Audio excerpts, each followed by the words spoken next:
1 minute रह गया।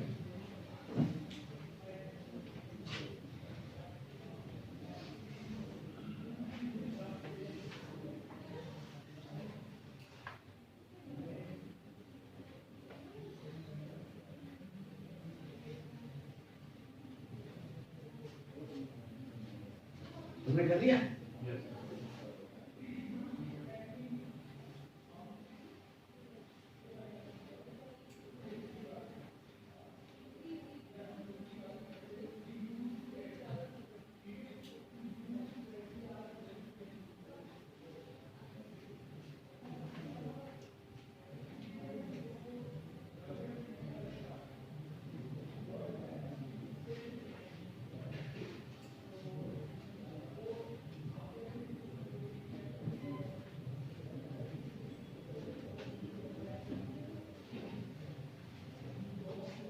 हो गया? 1 मिनट मैंने बोला था, 1 मिनट मीन्स 1 मिनट, ठीक है, 1 मिनट और दे रहा हूँ।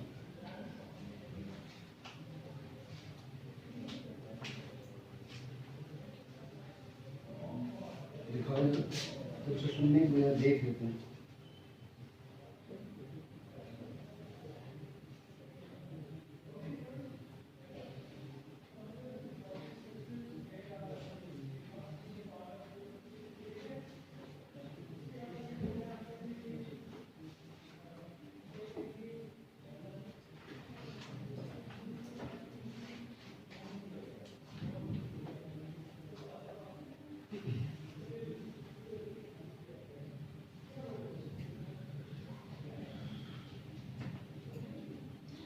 तुम्हें पहला तुम्हें ठीक लिखा है, गुड। ये पहला लिखा है ना, ये मीनिंगलेस है। is deep rooted in history because of trade between different regions. Deep rooted in history, थोड़ा सा मेंशन करना होगा कि कितनी पुरानी हिस्ट्री है। सिल्क रोड का मेंशन करें, एक ऐसी है कि दफा रिपीट नहीं करना। अर्शद का सबसे पहले मैं सुनूंगा। Stop writing. Stop your pen writing. जी अर्शद। शॉर्ट में ले लेते हैं। तो शॉर्ट में मैंने कहा था दो सेंटेंस कह दे, इट वाज शॉर्ट यार।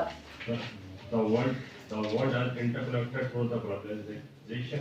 With the passage of time, the globalization take new phase of economic development.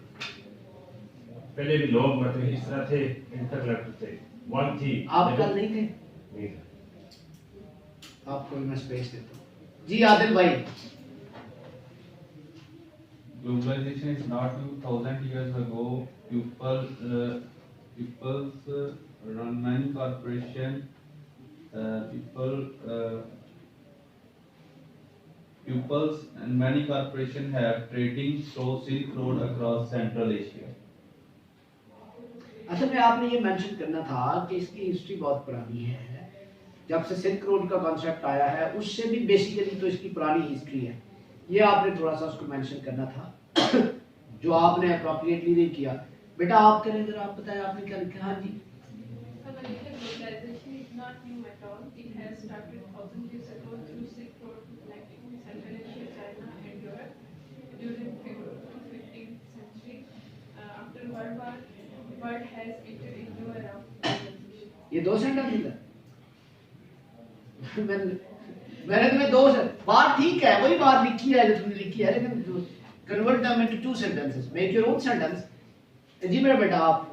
Globalization is not new from thousands of years. Buying and selling proceeded great distances through famed Silk Road across Central Asia during Middle Ages.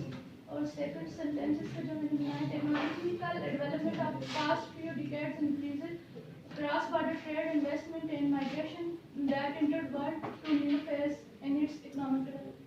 And the second one is Second paragraph, globalization is deeply controversial. From one aspect, it developed the economy and raised the standard of living of underdeveloped countries, while on the other hand, free market is also beneficial for multinational corporations that use local expenses.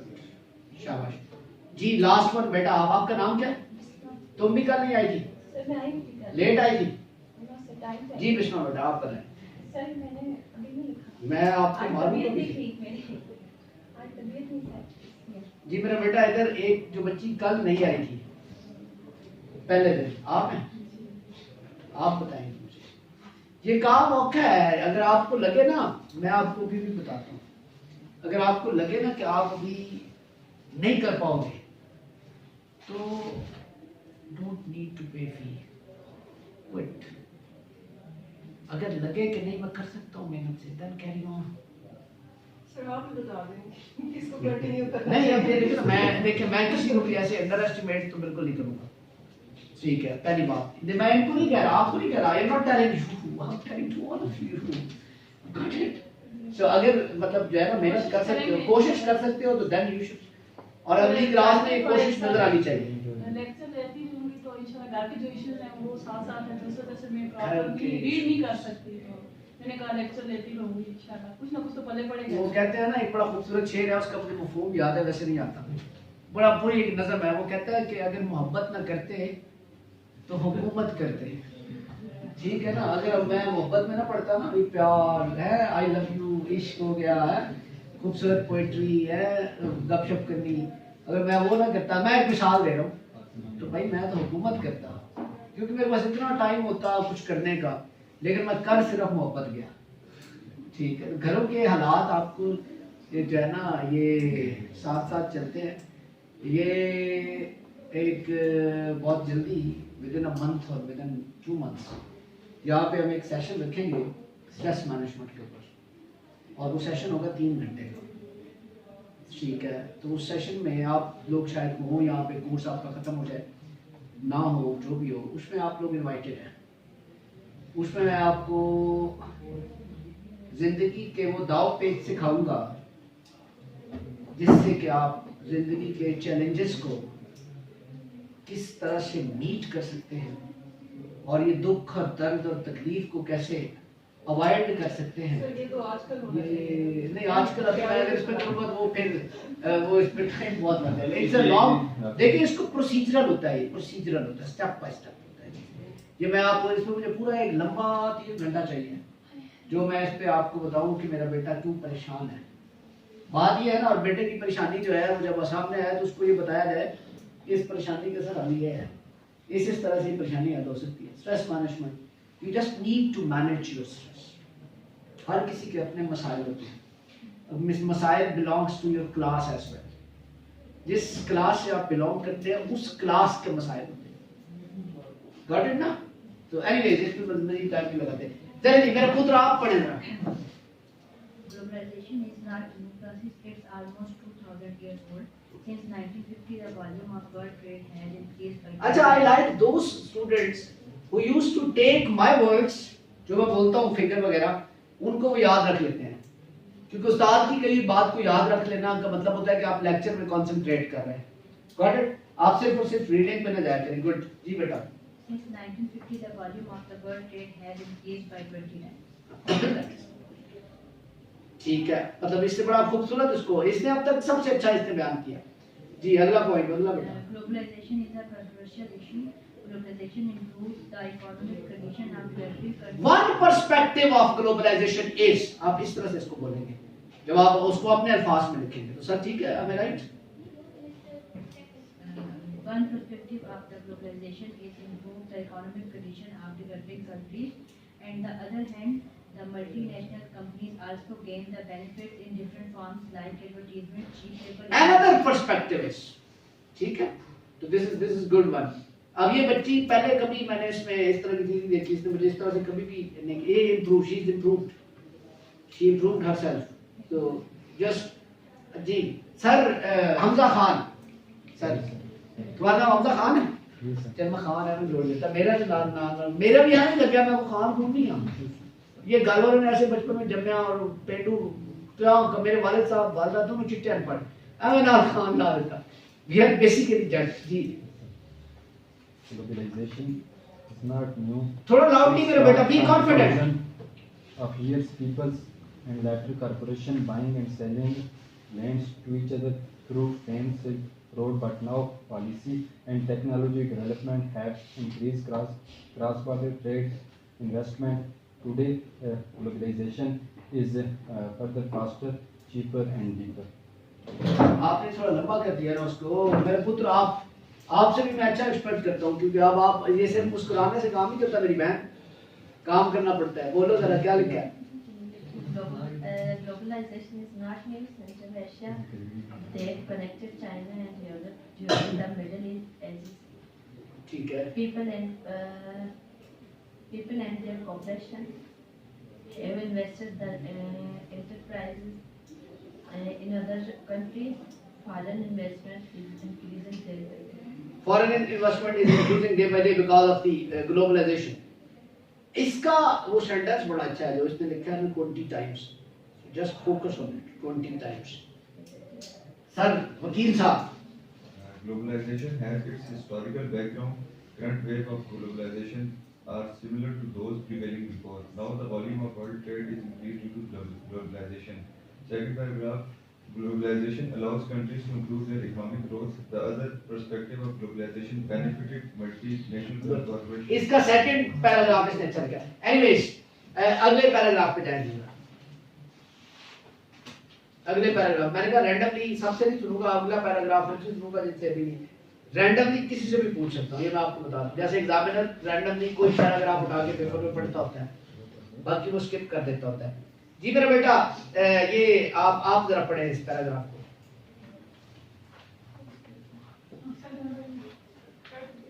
कब पढ़ा? अच्छा आप अगला paragraph पढ़ना. अच्छा आपने पढ़ लिया, ठीक हो गया, ठीक हो गया, आपने पढ़ लिया. तो ये जी पढ़ेगा विकास. After World War II, the United States helped build a global economic order governed by mutually accepted rules and overseen by multilateral institutions. Multilateral institutions, ठीक हो गया. The idea was to create a better world with countries seeking to cooperate with one another to promote prosperity and peace. Free trade and the rule of law were mainstays of the system, helping to prevent most economic disputes from escalating into larger conflicts. The institutions established were included IMF, UN, World Bank, WTO, and NATO. So, what is written in this paragraph? एक दफा फिर पढ़ेंगे और ये पढ़ेगा Naveed. After World War II, the United States helped build a global economic order governed by mutually accepted rules and overseen by multilateral institutions. आप ये देखिए, इसका मतलब समझाएं जी जरा. इसका मतलब समझाएगी ये जो बैठी हैं Bisma. After World War II, the United States helped build a global economic order governed by mutually accepted rules and overseen by the multilateral institutions. Multilateral institutions का नीचे जिक्र कर दिया उसने कि कौन से होते हैं. The idea was to create a better world with the countries seeking to cooperate with one another to promote prosperity and peace. G. Bisma, what have you learned out of it? मसला ये है कि मुझे ये सिखाना पड़ रहा है कि आपने पढ़ना कैसे है. That is, I found the deficiency among you, that you people have not clarity, most of you, कि how to read the things and how to understand the things. और ये चीज मुझे आज का पेपर देखने के बाद भी थोड़ा सा एहसास हुआ है कि जब लोगों ने मुझसे जो है वो पूछा है पेपर के बाद 12 बजे खत्म हुआ है ना, तो उसके 2 बजे 2 घंटे का वक्फा होता है, तो उन्होंने जो मुझसे पूछा है तो फिर मुझे ये चीज फील हुई है कि लोगों को असल प्रॉब्लम वहां पे आता है कि उनको रीडिंग करनी ही नहीं आती. कई लोगों को कि रीडिंग कैसे, रीडिंग करने का मतलब ये नहीं होता कि पढ़ छोड़ना. रीडिंग करने का मतलब होता है कि अंडरस्टैंडिंग क्या बिल्डअप हो रही है आपकी. ठीक है, वाज़ेह चीजों के ऊपर आप कंफ्यूज होते हैं. और ये बड़ा वाज़ेह लिखा हुआ है जी. जी सर, ये उमर आप बताओ क्या लिखा हुआ है, ये इसका मतलब क्या है?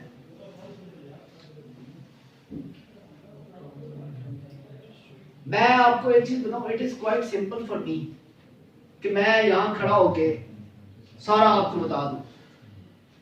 It's quite simple for me, बड़ा आसानी के साथ. लेकिन वो एक ट्रेडिशनल स्टाइल है जो हर जगह अडॉप्ट किया जाता है. मैं आप लोगों को एंगेज इसलिए कर रहा हूँ कि कुछ सीख लो. सिर्फ मकसद ये नहीं है कि लेक्चर लेके चले गए और घर चले गए. इसका इस्तेमाल तो करना है ना सर. आदिल भाई, अभी आपकी बारी भी आने वाली है. सर बताइए, क्या आपको क्या समझ आई? मेरे पास नहीं है, व्हाट्सएप खराब हो गया. तो मैंने किसी दिन मारना है, मैं तुम्हें बता दूं. समझ आई बात की? You are like my younger brothers, you all. ठीक है, तो अगर ऐसा है तो फिर ये चीज सिवाय तुमने पहले मुझे बताया क्यों कि तुम्हारे पास मोबाइल फोन नहीं है. And why are you not getting help from your जो तुम्हारे साथ बैठा हुआ है, ठीक है, यानी तुम अभी तक जो है वो मतलब किसी और ख्याल के अंदर गुम हो, इडियट।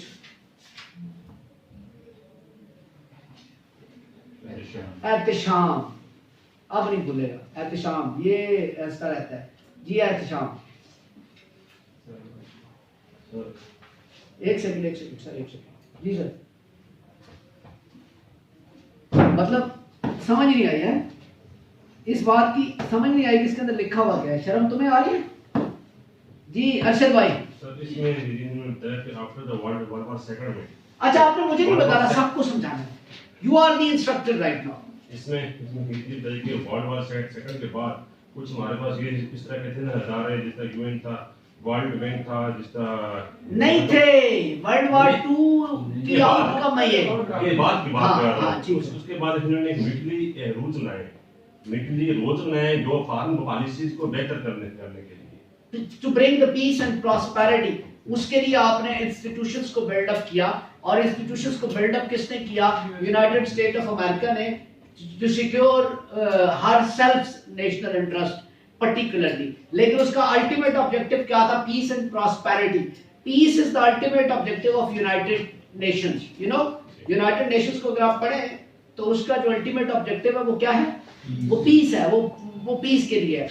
इंटरनेशनल मॉनेटरी फंड को आप पढ़ें, वर्ल्ड बैंक को आप पढ़ें, तो that is their ultimate objective is prosperity. Got it? तो पीस एंड प्रॉस्पेरिटी को प्रमोट करने के लिए अमंग द नेशंस, ठीक है, उन्होंने मल्टीलेटरल इंस्टीट्यूशंस बनाए। ठीक है, ये सारे के सारे मल्टीलेटरल इंस्टीट्यूशंस हैं, they are connected with almost all the world. Got it? इस पूरे पैराग्राफ का मतलब ये था। सर, ग्लोबल इकोनॉमिक ऑर्डर का क्या मतलब? ग्लोबल इकोनॉमिक ऑर्डर, दुनिया के अंदर जो इकोनॉमिक सिस्टम जिसको फॉलो किया जाता है वो कैपिटलिज्म है। ये न्यू लिबरलिज्म की बात है, ये फ्री मार्केट की बात है, ये प्रॉफिट मैक्सिमाइजेशन की बात है, ये कैपिटलिज्म की बात है एक्चुअली। ग्लोबल इकोनॉमिक ऑर्डर, आपको मैंने एक टॉपिक पढ़ाना, new world order. New world order, ये आपने शायद जो है ना वो सुना हुआ भी, अमेरिकन जो एक बुक है इसके ऊपर, हेनरी किसिंजर की बुक है, न्यू वर्ल्ड ऑर्डर। ये टॉपिक भी पढ़ाना, तो ये अभी दुनिया is going to be changed a little bit. Anyways जी सर, कोई इसमें कंफ्यूजन आप समझ आई बात की कि कैसे जो है वो आपको समझ आई? मेन स्टेज का क्या मतलब? ये आप अच्छा अभी आप जरा पढ़ें इसको, मेन स्टेज का मतलब निकालें आप। prosperity and peace, free trade and rule of law were mainstays. Ultimate objective top पे जो मीनिंग्स जो होते हैं ना, मीनिंग्स, मैंने आपको मुसलसल ये बात बताता हूँ कि मीनिंग्स जो होते हैं ना, ये आपको खुद ब खुद समझ आ रही होती है कि इसका मतलब क्या है। इसको थोड़ा इस्तेमाल करें कि यार यहाँ पे ये इस्तेमाल हो रहा है, बात क्या हो रही है, इसका मतलब ये होगा। गॉट इट ना? तो इसको आप थोड़ा सा समझे। अगला पैराग्राफ पढ़ें जी, अपना क्या नाम है आपका? अशफाक, एहतिशाम, सॉरी यार, एहतिशाम मुझे काम करके दिखाएगा तो मुझे याद रहेगा। एहतिशाम पढ़ें जी paragraph. At the beginning of the 18th, Open Hendricks and Peel 1980 were probably the first to speak of the emergencies of a new emergence of a new international domain of labor based on the globalizations of production, which had been accomplished by the multinational companies gradually converted into central actors in the new world economy. The main feature of this new world economy are as follows: an economy dominated by the financial system and by investment on global scale, flexible and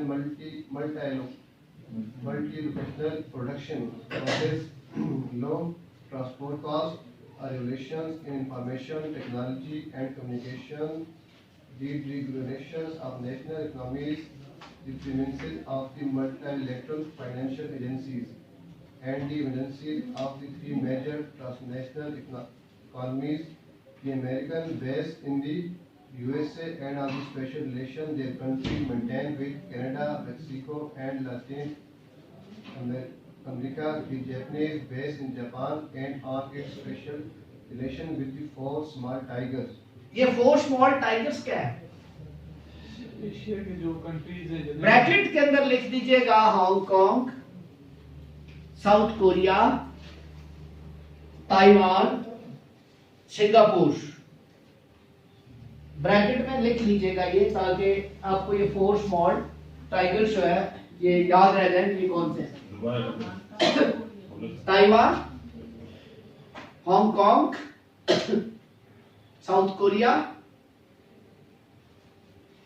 चौथा क्या लिखवाया? Singapore.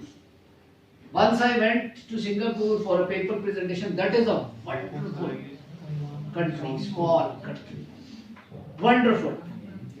आपको पता है वहां पे spitting is crime. You cannot spit. थूक नहीं सकते आप सिंगापुर के अंदर। जी सर,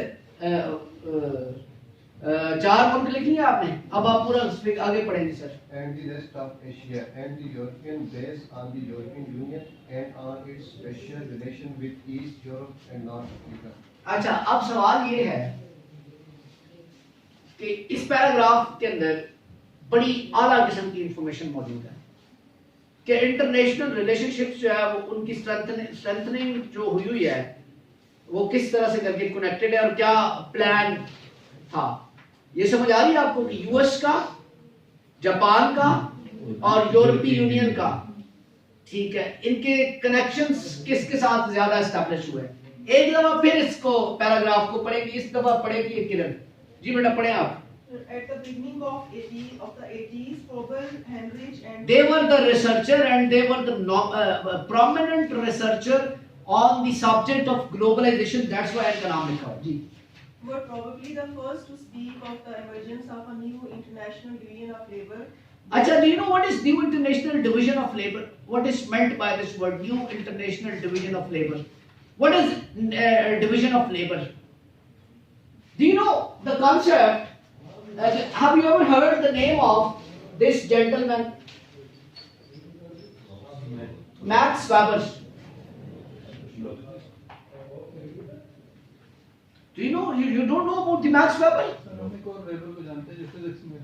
अच्छा, फिजिक्स वाले वेबर को जानते हैं, मैक्स वेबर का नाम नहीं सुना होगा। मैक्स वेबर्स की एक थ्योरी है, that is called theory of bureaucracy. क्या है? Theory of bureaucracy. Theory of bureaucracy is based on a few principles, ठीक है, जिसमें एक प्रिंसिपल है डिवीजन ऑफ लेबर, जिसमें से एक प्रिंसिपल क्या है? Division of labor. A division of labor means a person who knows what the account is. बात सुन ले पहले, आपको याद रह जाएगा, भूलेगा नहीं। एक बंदा है, उसको अकाउंट्स के बारे में काम आता है, उसको अकाउंट्स का काम ही दिया जाए। एक बंदे को ह्यूमन रिसोर्स मैनेजमेंट आती है, उसको ह्यूमन रिसोर्स का काम दिया जाए। एक बंदा इंजीनियर है, उसको फील्ड में ही काम दिया जाए इंजीनियरिंग का, उससे मार्केटिंग ना करवाई जाए। हमारे यहाँ क्या होता है, यहाँ अगर कोई एक पेन है, for example Pakistan electronics limited, वो खुद मैन्युफैक्चरिंग नहीं करता, असेंबल करता है चीजों को, आपको पता है इस बात का। तो वो पेन है, तो उन्होंने जो मार्केटिंग एग्जीक्यूटिव्स रखे होते हैं, सपोज वो कहते हैं कि इलेक्ट्रिकल इंजीनियर्स को मार्केटिंग एग्जीक्यूटिव रखते हैं। मतलब क्यों? क्योंकि उन्हें पता होता है चीजों का, जबकि वो नाम पता होता है, वो हंसी खुशी वो नौकरी भी कर लेते हैं, उनको पहले दफा नौकरी मिल रही होती है सेल्स एग्जीक्यूटिव्स की। So this is not the way out. Division of labour means, अगर मुझे वेल्डिंग आती है तो मैं वेल्डिंग करूंगा, मुझे पंक्चर लगाना आता है तो मैं पंक्चर लगाऊंगा, मुझे ड्राइविंग आती है तो मैं ड्राइविंग करूंगा, मैं अगर ये मिस्त्री हूँ, कंस्ट्रक्शन कर सकता हूँ, मैं कर सकता। This is division of labour, कि जो बंदा जिस काम में एक्सपर्ट है उसको उससे वही काम करवाया जाए। समझ आइए बात की? तो ये और ये डिवीजन ऑफ लेबर है। फिर इंटरनेशनली किस मुल्क के अंदर किस तरह के लोगों का क्या रुझान है, ठीक है, कितनी एक पॉपुलेशन जो है ये लेबोरियस काम करती है, मेहनती हाथ से जो काम करते होते हैं, तो उस हिसाब से उसके वो सेट की जाती है। और मल्टीनेशनल्स में नहीं जाती किसी मुल्क में, वो देखती है कि कितने एक लोग जो है ना सर, वो हमें वहां पे बेनिफिट दे सकते हैं। Got it? इस बात का मतलब ये है। जी सर, पढ़ कौन रहा था अभी? Based on the globalization of production which had been accomplished by the multinational companies, gradually converted into central actors in the new world economy. जी, अब आप मुझे ये बताएं, new world economy means what is meant by the new world? New liberalism, again free trade, free markets, कम से कम intervention of the government in the economic processes of the world. ठीक है, हुकूमत इतनी ज्यादा इन्वॉल्व नहीं होती इकोनॉमिक प्रोसेस के अंदर। ये न्यू वर्ल्ड इकोनॉमी का ये रूल है जी। इसको जरा दोबारा इस सेंटेंस को पढ़े बेटा। At the beginning of the 80s, Froebel, Heinrich and Cray were probably the first to speak of the emergence of a new international division of labor based on the globalization of production which had been accomplished by the multinational companies gradually converted into central actors in the new world company. जी, क्या मतलब है इस बात का? यही मतलब है कि वो जो तीन बंदे थे उन्होंने सबसे पहले इसका आइडिया दिया, इसका डिवीजन ऑफ लेबर का, और जिसको उसके बाद मल्टीनेशनल कंपनी नहीं, उन्होंने डिवीजन ऑफ लेबर का आइडिया नहीं दिया। उन्होंने आइडिया पहले मौजूद था, उन्होंने उस आइडिया को जो है वो प्रेजेंट किया बेसिकली जी। तो उसकी बेस पे जब वो प्रोडक्शन स्टार्ट हुई तो मल्टीनेशनल कंपनीज ने उसको अडॉप्ट किया और उसके जो आउटकम थी एक्चुअल में इसमें कहने का मतलब ये चीज है कि जो प्रोडक्शन है वो डिवीजन ऑफ लेबर के ऊपर बेस करके उसको प्रमोट किया गया। ठीक है, पाकिस्तान के अंदर ज्यादातर लोग फॉर एग्जांपल फैक्ट्रियों में 12 घंटे काम कर सकते हैं, नेपाल के अंदर कर सकते हैं, अमेरिका में नहीं कर सकते। वहां रूल है कि 8 घंटे से ज्यादा काम नहीं आपने करना। Got it? तो प्रोडक्शन के पर्सपेक्टिव में इंटरनेशनली उसको जो है वो देखा गया कि कहां पे किस तरह की प्रोडक्शन ज्यादा की जा सकती है। Got it? ग्लोबलाइज्ड वर्ल्ड के अंदर हमेशा एक्सप्लॉइटेड तबका डेवलपिंग और अंडर डेवलप्ड कंट्रीज ही रहे हैं, और असल फायदा कौन उठाता है? मल्टीनेशनल्स और कैपिटलिस्ट जो अमेरिका में बैठ के अपने ऑपरेशंस को यहां कर रहे होते हैं। ये सब जो लिखा है gradually converted into central actor the multinational company जो हाँ जी सेंट्रल एक्टर्स क्यों आ जाते हैं? There are 93 multinationals in the world which are controlling the world economy. दुनिया के अंदर 93 मल्टीनेशनल हैं जो पूरी दुनिया की इकोनॉमी को कंट्रोल किया हुआ है, और जिन्होंने पूरी दुनिया की इकोनॉमी